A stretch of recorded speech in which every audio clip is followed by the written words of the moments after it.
వచ్చేసింది ఆది శ్రావణం షాపింగ్ అంతటికి అతిపెద్ద కేజీ సేల్ తో పాటు up to 61% of 1+1 offers, combo offers ఇంకా మరెన్నో. Shopping mall. ఇవాళ డిప్యూటీ సీఎం బట్టి విక్రమార్క నేతృత్వంలో నలుగురు మంత్రుల బృందం సీతారామ ప్రాజెక్ట్ ను సందర్శించనున్నారు.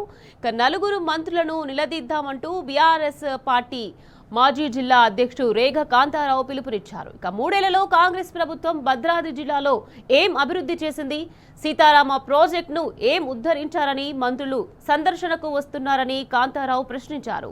సీతారామ ప్రాజెక్టు ద్వారా ఎన్ని ఎకరాలకు నీళ్లు ఇస్తున్నారో చెప్పాలని డిమాండ్ చేశారు.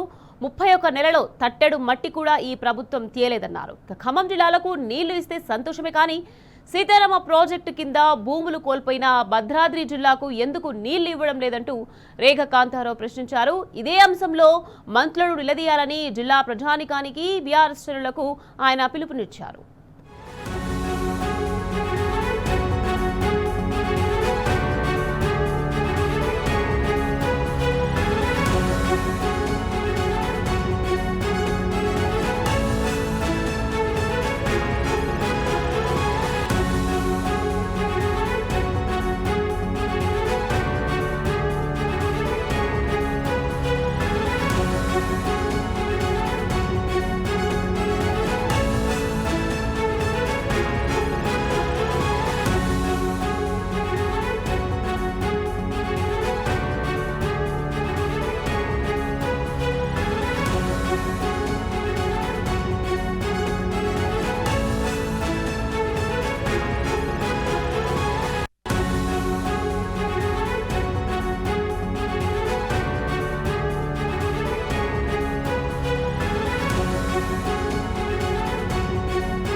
ఇవాళ డిప్యూటీ సీఎం బట్టి విక్రమార్క నేతృత్వంలో నలుగురు మంత్రుల బృందం సీతారామ ప్రాజెక్టును సందర్శిస్తున్నారు.